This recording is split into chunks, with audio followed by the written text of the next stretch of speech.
family and friends, and welcome back to the Purple Couch Podcast. I'm your host, Puzzle Box Pam.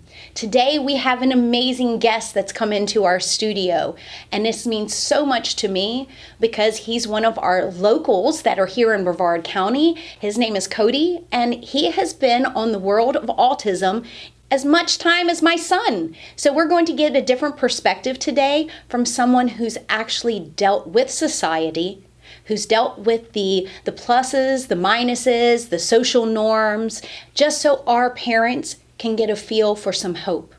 You know, I was just talking to Cody about how my son, when he was diagnosed, I asked, well, where are the adults with autism? And nobody could show me, nobody could tell me. And as a parent, that's critical because even at 2 years of age, we start thinking about what's going to happen. Where's the future for my child? Guys, those doctors don't know everything. I'll be the first one to tell you. They're asking you to judge a child at 2 for where they're going to be at 19 and 20. And what we have seen so drastically change in just 6 months, imagine what can happen in a few years. So remember, like I say, you're only going through a storm right now. And when that storm passes, there will be clear skies. So I hope today's podcast tunes you and your family in to the hope that's to come.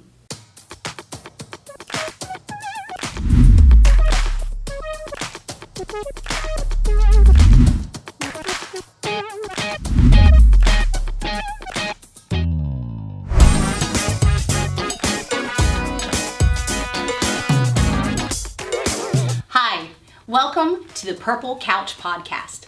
I'm your host, Puzzle Box Pam. With me are my co-host, Missy Owen, and Dr. Manny Rodriguez. Why are we here? Well, I'm a mom that got put on a mission. I have an amazing 18-year-old who was diagnosed with autism spectrum disorder when he was only 2.5 years old. We really knew something was going on by the time he was 1. But like everything in this world, only those that have access to the correct treatment plan or providers were able to tell me what was going on. So for the last decade, I've spent my life banging my drum and making sure that my child, as well as your children, have effective treatment and education that they deserve. This podcast is brought to you so that we can bring the knowledge of over a decade of some of the best experts in the field to your homes.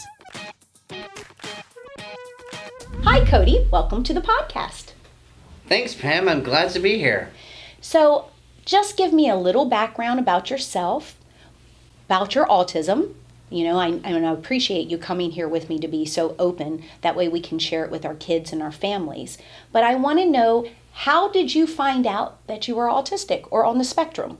Well, I didn't find out until I was about 2, and I didn't really talk. Oh my goodness.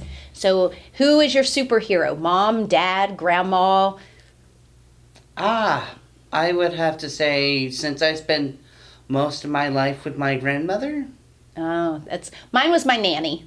My nanny. Well, everybody has different names. Titi, Abuela, Gigi. My mom likes to be called Gigi, gorgeous grandma. And so my grandmother was Nanny, which is my son's great-grandmother. We were lucky enough that he has that type of relationship. For me growing up, I had my great-grandmother, which would have been his great-great-grandma. And man, has times changed since then. When you were in school, how was school? How did that go? And were you in public school or did you go to a private school? How was that path for you growing up? I started out in public school, and from what I can remember, it was not great. Gotcha. It was difficult. I was bullied a lot. I still technically am bullied at my job, not my company, my job at Dollar General. Okay.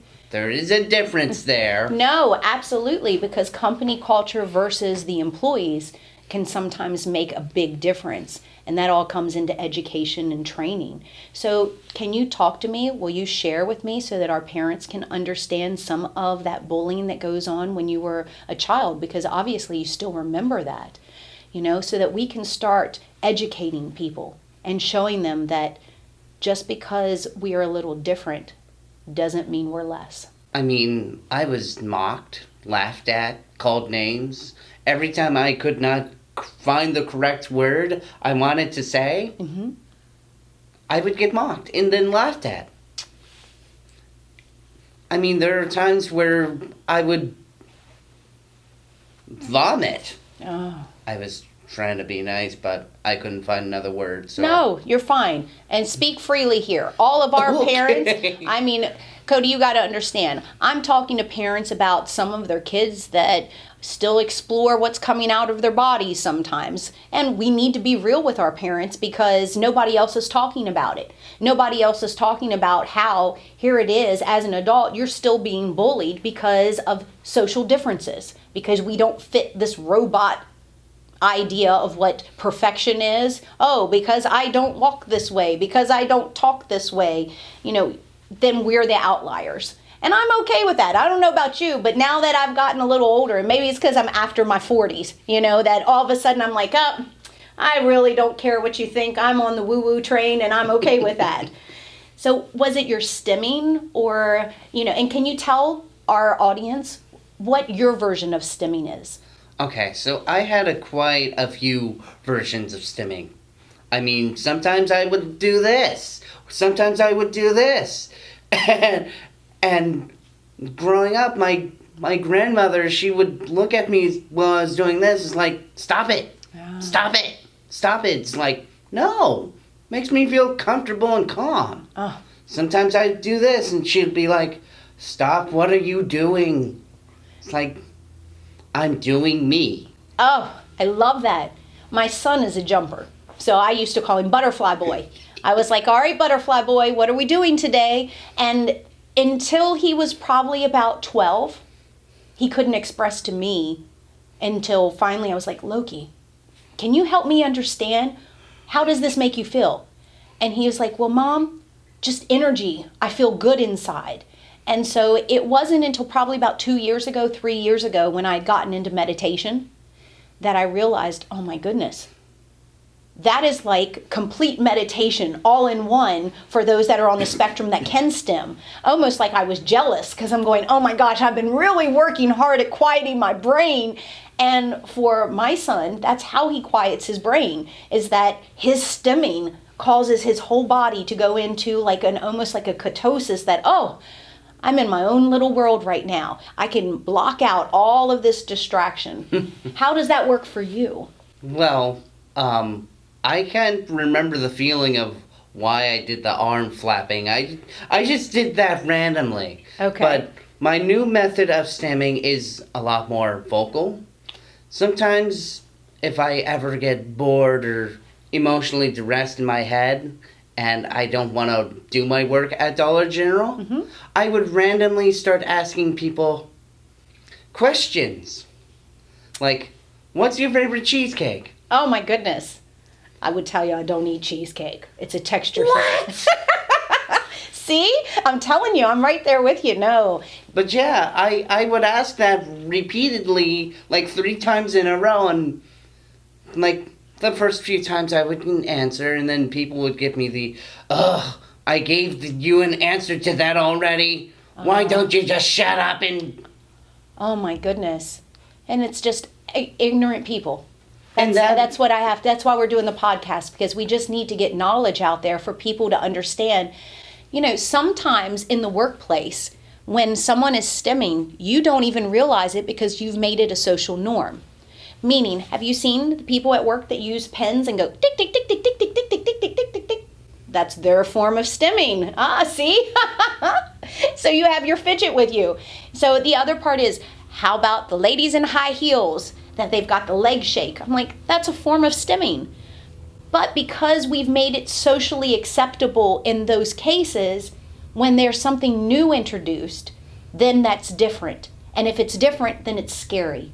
So we need to just make it more normalized, especially when we're talking about 1 in 38 kids right now having some form of neurodiversity.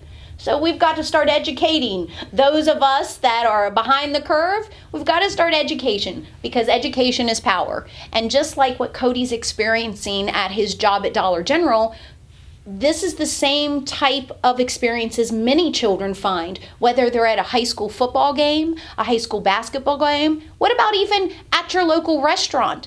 Restaurants can be so overstimulating. All the sounds, all the noise, all the smells. Gee, I wish I brought my headphones. That's it. Because I finally broke down and finally got myself a pair of headphones again. Uh-huh. So why did you not have them? Did you just not want the stigma of having headphones on? Right. I was what would be called masking. I was trying to hide and mask my symptoms, trying to appear neurotypical. I didn't want to use the word normal. But that's okay. I'm the same way. Normal is such a cliche word. What is normal? Normal by whose aspect, whose guidelines, right? I mean, my new term, sorry, I went back to stimming. It's okay. My new term of stimming is, how many words can you make out of defibrillator? I love it. That would quiet my mind instantly, because I can't spell to save a soul. I can't. I would be like, well, how do I even spell defibrillator? See, this is, again, another piece to let you all know that just because our kids are a little bit different does not make them less. I can't even spell defibrillator, let alone be able to come up with multiple words. So that just blows my mind away. I never would have thought about that. What a great way to cause your brain to go down, to quiet down. And you must be great at Jeopardy and things like that, word searches. I love those. Oh my goodness. Again, we'd have to tag team. I can do the art and the creative side, but that memorization, because I went through public school. Yeah. And I was taught to memorize. And then once the test is done, you drop that information so you can gain new. Your brain just holds on to that. Yeah, I'm so jealous. It's a sponge. I mean, all my friends, now that I actually have a few friends, they call me Echo. Oh, explain. Okay. I'm sure you've heard of the term echolalia. Uh-huh. So echolalia, as I've researched and learned myself, we mimic or echo everything. I mean, doesn't matter if it's a parent, if it's a friend, or it could be even a silly line out of a movie such as, and I just lost it. No, wait, it's come back. You are a toy, a child's plaything. Oh, I love that. We were talking a little bit earlier about movies and shows that some of our kids fixate on. And Dr. Manny and his wonderful twins and his family dressed up for Toy Story this Halloween. Well, that's one of Cody's movies that he loved watching over and over. Another one that we shared together was Happy Feet. And then my son was Surf's Up with Chicken Joe and Cody, the main character. So again, these synchronicities. So when you were dealing with other kids, other parents, and I really want to tone that in because, sometimes we think it's just the kids that can do this bullying. No, a lot of times it's learned behavior from the parents. Can you give our audience some tips on what you feel would help kids that are going through it today? Some of the supports, just like you said, don't hide who you are. Embrace who you are. Parents love the child no matter what, because what you're seeing now that may be something you don't understand later in life can be such a benefit for society, just like being able to recall that information. Oh my goodness, Cody, there are so many positions and jobs. Think about even in the military that they would love to be able to have that automatic recall. So what advice would you give some of our families and some of our watchers on helping not mask the signs that their child is vibrating a little different? How do we build that, make the child feel more included in those items? Find your niche, I guess. Find your niche. Find something, because I went from arm flapping down to vocal. It's still stimming, but it's just less visible. My son dances now. So for him, where he was a butterfly boy that would jump up and down, now from Happy Feet. He is my jazz guy, my tap guy, and he has no, I wish I had the... You should see me in my bedroom when it comes to High School Musical. Uh-oh. Okay, so what is that? Are we singing? Are we dancing? Or is it the whole number? We're doing the whole thing. I love it. What's your favorite song? It would be Bet On It from High School Musical 2. Oh, very nice. Maybe at one point we'll have Cody come with our high schoolers as we do some of our winter performance specials, and we could get you to do that on film for us. See, that would be fun. Last year the kids did a whole entire rendition of The Grinch, but they did it in the school. Oh, it was wonderful. So we're always looking for characters and actors. That would be great. I would love to be an actor. I mean, that's one of my passions, one of my dreams. I'm like, if I can echo or mimic all this, because I can watch a show and I'll, like, my brain's a sponge. Because when I watch a show, later down the line, I end up somehow repeating it out of the blue. And customers look at me puzzled and confused, like, sorry, did I just say that out loud? It's like, yeah, you did. Well, okay. Well, this is a line from my favorite TV show. Very nice. But see, that right there is educating. I'm so proud as a mom to sit back and watch you, because not only have you taken and harnessed how to take your stimming to the next level, but you're also educating people. And you don't have the shame that some of our family members do. You're like, hey, yeah, I can memorize any of the TV shows that I watch, and it's like replaying it completely in my brain. And you are 100% right. Can you imagine the actors and actresses that have to memorize lines, and they spend 5 to 6 hours like, okay, I've got to really get this down. And yet some of our special vibrating kids can come in and say, okay, I watched it once, now let me improve on what you did. And that's what I want to make the point on. It is so easy for us to overlook some of these differences when really these are attributes. We need to be able to take these differences and use them so that we can become a better society together.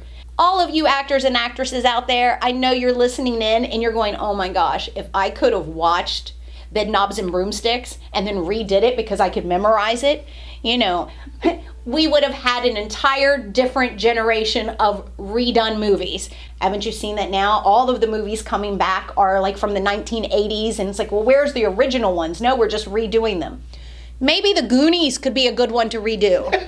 Oh, see, that was me growing up, is I loved the Goonies. Because, like, now they have, like, High School Musical, the series. I know that's a mouthful, but they're taking High School Musical, the trilogy, and basically redoing it. I mean, they're putting a new generation and new spin on it, but we need new creativity. See, this is where your population can come educate us that are so stuck in our box that we need to be like, okay, have you thought about this? And when we say no, we need to be open to new ideas. Yeah, don't force us to mask. Because we can't fit into your cookie cutter shaped life. You can't conform our puzzle piece, because doing that essentially grinds and inhibits our mental health. Absolutely. That was going to be my next question, is how have you overcome some of these challenges? Well, it was a challenging and dark time for me. Because I grew up going through middle school and high school feeling down and depressed and exhausted. People can be such exhausting sometimes, especially behind a mask. Oh, absolutely. And I went through high school trying to hide my depression, but eventually it ripped me up inside. And the next year I ended up making an attempt. Oh, Cody, that breaks me inside. There's so many people that are living, like you said, in this mask, afraid to be who they are. And I like to think about, you know who Jim Carrey is, right? From The Mask. About 5-6 years ago, he started his own spiritual journey. And he did a film, and he said that the depression is because it's our body saying, I'm tired of wearing this disguise. I'm tired of being this fake person. And it breaks my heart to hear that you had to go through that, because it's exactly what he was saying. And you don't need to have a diagnosis to be wearing that disguise. Right now, someone I look up to is Sadhguru, and he was just doing an interview talking about how the suicide rate in the UK is so high, especially for our men. And I know the statistics that he had quoted it was less than one death every 30 minutes of a male in the UK currently. That's a pandemic all in itself. And I think that you touched something that is universal, that it doesn't matter the diagnosis, it matters about the person. Because though I may not have a diagnosis, I've worn a mask for many years of my life, not feeling comfortable being who I am. So I am honored that you are sitting here with me to share that you've taken your mask off and you are Cody, who, when we come back from this break, is going to tell us all about his new business adventure and how he started his own marketing company and how this inspiration can come into your home with your little 2-year-old right now. So pretend that's not even there. Nope. Because I like it when you and I are talking. That gives some of us the best. There's a whole part that I didn't touch on when it came to the whole suicide thing. I mean, I didn't touch on the part where I had the whole journey and the crossover to the other side, and I met my creator, and he was like, "Oh, Cody, you need to tell me all about this. Your Please. Autism is the key." I'm like, the key to what? That's up to you to solve, but it's the key. Oh my goodness. How inspiring. And so that's why I'm like, I'm happy to do this today, because you're fulfilling the mission. Exactly. Oh my goodness, Cody. That you just gave me what I call chills of truth. You know, when all the little hairs on your body stand up. So did you share that with your mom or your grandma after that situation happened? I had tried to, but she turned me down. She didn't want to talk about that day ever again. Gotcha. So when you came back after that horrible experience, but yet enlightening, because you found peace, I'm assuming, where you had been masking this whole time, and now you're like, oh my goodness, my autism is like my superpower. I need to help other people. I need to spread that message. I need to let people know, take your mask off. Be who you are. Exactly. So you now have started your own marketing company. I have. Can you tell me a little bit about that? Because we would love to let all of our listeners know, because we want to build. We want to share. Because right now, my students that are in my high school, that's what we are working on now, is getting them positions, getting them into companies that can open the doors and not see a diagnosis. They can see a quality employee in front of them. So I'm just sitting back. I'm so admired by all the challenges that you've gone through, the masking, the hiding, the depression, even at that point where you felt hopeless, to come back and realize, okay, I have this superpower called autism. How am I going to take my mask off and share that with others? So tell me about your marketing company. So it's called Starknet Digital Marketing. As Manny and I were talking earlier, he kind of figured out the play on words I did. Uh-huh. So my partners and I, we were trying to find the perfect name, and I was scavenging through needles, through haystacks. It's like, okay, I like this one, I like that one. And I would always get turned down because either somebody else would have it, or it felt like we could get sued for this name. Yeah. Because either Marvel or Disney or Nickelodeon had it. I'm like, I don't want this. Yeah. And so what I did was a play on words. Absolutely. I took Skynet and Tony Stark and just put the two together. I love it. I love it because it is a concept. It's the concept of what you're going to do. Stark because of the technology and the information, and then the net from Skynet is putting it all together, reaching out to the public and to the masses. I think it's brilliant. I get the same thing all the time about Loki's name. They ask me, they're like, oh, you mean like Thor's brother? And instantly, my son, you hear the... No. And he's like, no, let me explain Norse mythology to you. And he actually has to educate people and go like, well, actually, I'm Odin's half-brother if you go back into Norse mythology, not Thor's. And let me tell you really about Loki. And then he goes, no, my mom had me before the Marvel movies. And I'm telling you, I kick myself in the bottom for that because truly, you'll love this one. I named him Loki not because of Loki that we see in Norse mythology, not in that way. Or in Marvel, for that matter. There you go. But from The Mask, the movie The Mask with Jim Carrey. I loved that movie, and the mask that Jim Carrey gets is Loki's mask. So that's where I was going with it, because I'm a big geek undercover, I'm just doing that for all my Star Trekkies that are out there. I'm not a Star Wars babe. I'm totally a Star Trekkie. Ooh. Okay, then. Are you a Star Wars? Oh, my goodness. Well, that's okay. My grandfather is more the Trekkie than I am. I mean, I'm familiar with both. I prefer Star Wars. Oh, lightsabers, right? Yes. See, it normally comes down to the lightsaber versus the tricorder. So I'm a tricorder babe.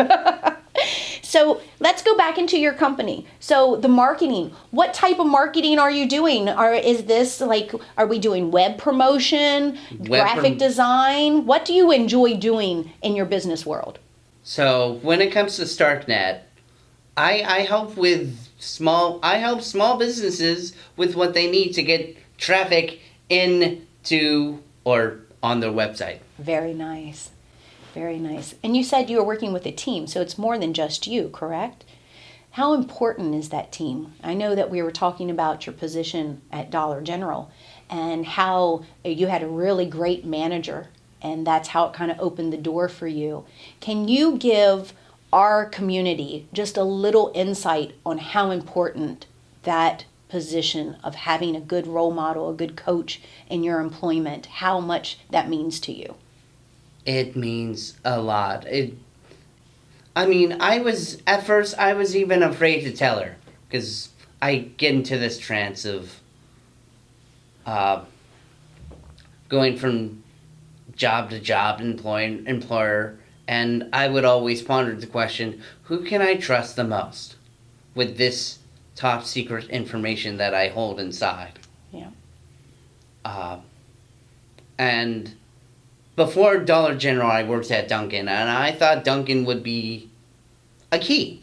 I mean, it partially was, but it ended up being a fake key, not the open all, see all key. Gotcha. That Dollar General was, that my prior manager at Dollar General was. So, without saying last name, do you have what was your manager's name? Jamie. So, I just want to give a shout out to Jamie. Wherever you are, you need to understand that your pebble in that wonderful life puddle has made so many ripples that Cody is sitting here telling us how you opened up the door to his heart to trust people. I want to tune in on that because as a manager myself, sometimes we forget how dependent our team is on us. We spend so much time outside of our homes in our work life that role and responsibility of a manager falls way more than just the obligation to the company. You've got to remember you have an obligation to the people that are around you. We are human beings. We are not robots. And that's where I'm sitting here and I'm banging my drum, is because the school system right now wants robots. They want everyone to fit into their, like you said, cookie cutter piece. And we're in a world that we got to throw those cookie cutters out. We're now in an abstract world. I'm making amoebas. I'm not making gingerbread men anymore. No. So thank you, Miss Jamie. We just want to say thank you very much. We're giving you some love and a shout out here from the Purple Couch, just so that you know that this is why we do what we are doing, because we want to make big life ripples in that pond. Yeah, I mean, she knew even before I told her, and that's how I kind of knew, okay, yeah, time to pull back the veil and explain away. But she pretty much knew everything that I wanted to tell her anyway, so I didn't see the point. But she made it a point to be my advocate, to educate others, such as I'm educating you. So we're speaking about educating others. If you had 3 wishes that you could give to teachers today, what would 3 differences, if you could give them some advice? Because right now, as much as we want change has to come from administration before it hits our teachers. So our teachers are in their own war in the classroom right now. They have way too many kids in the public school with just one teacher. A lot of our kids that need additional supports are not getting it. So if you were to give some advice, some coaching strategies to the teachers in the public school right now, what advice would you give them? I mean, there's a lot. There's a lot to cover here. I'm sure you know with Loki, if we were to cover the senses, like you talked about texture earlier, some could say lighting and noise is an issue, sense of smell. Absolutely. Oh my goodness, you hit a great one. I can remember now, and I'm 47 years old, Cody.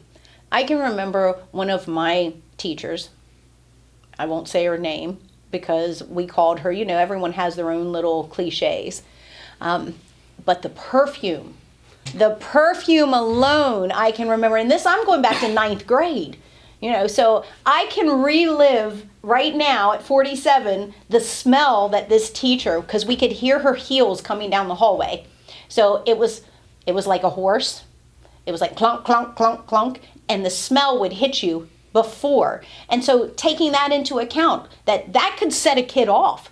Oh my goodness, a headache. If we're neurotypical and we can smell you a mile away, imagine what that is for sensory overload for some of our students. Oh my God, I would go into complete meltdown. Not in the moment, but I would start coughing and gagging my head off, almost as if I was Batman and I was caught in Scarecrow's gas. And then eventually the paranoia would take over and I would just pass out for the whole thing. Oh, well, and that's another point that we have to make, is that teachers don't realize that this one little trigger can cause the wheel to start going. And once that happens, it's time to check out. We got to change environment, sometimes walk out of the room, take a walk around, just to be able to refocus. I hear a lot of times when teachers talk about a student that had a meltdown, about, well, Johnny won't go back and sit down. Well, no. Do you understand how exhausting that meltdown is? Very. So can you share that a little bit? Because a lot of people think that, oh, pull yourself together. You can make this work. Sit down, be calm. I hear this all the time and I'm like, whoa, wait a second. What skills have you given that child to teach them how to get back into themselves? Because it's exhausting. It's like having a little mini panic attack each time, wouldn't you think?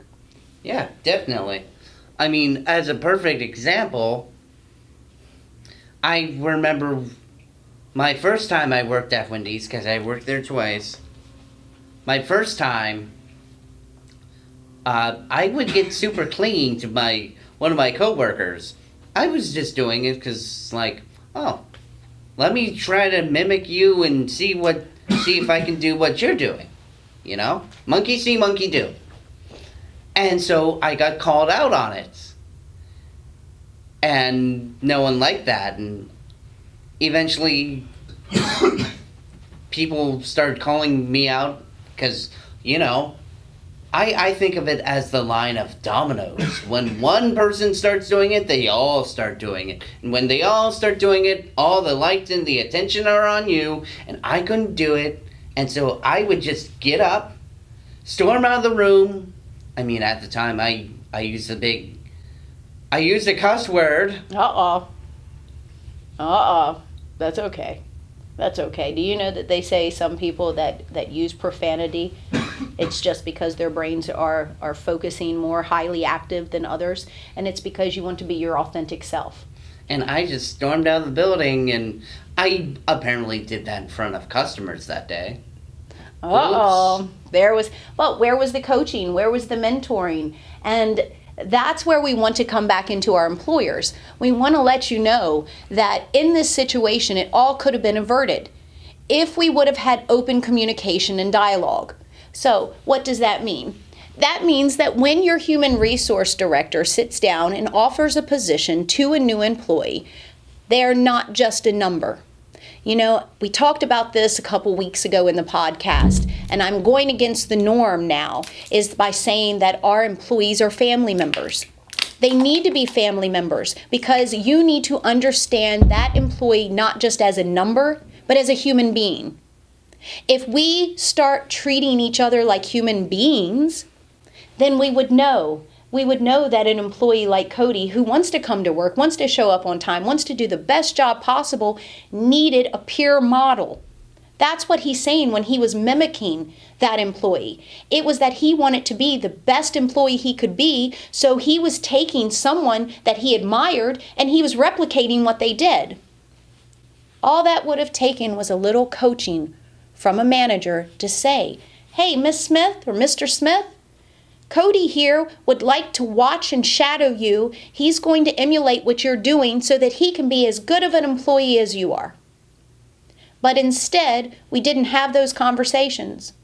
And therefore, now Cody was the one that had to go into crisis when all he really wanted to do was be the best employee possible. This is where I'm honing in to you all, those listening to this podcast. It just takes a little time. A little time goes a long way. A little time remembering we are all human beings. So, we're back here with Cody, who we've been talking to today, and he's giving us true insight into the world of autism. We've been talking about how, as employers, we can open up doors for those in the neurodiverse community. And speaking of neurodiverse, while I've got you here, I get a lot of feedback in wonderful social media world. You know, I like to say I got the scars to prove it because I am who I am. About 11 years ago, when we were coming up with the concept for Puzzle Box Academy, I've gotten so many people telling me, change the name of the school, change the name of the school. And I'm like, I can't. My son came up with that name. My son being the North Star that's led me to do all of these steps and this community awareness. As someone on the spectrum, how do you feel about that? The puzzle piece versus the infinity symbol.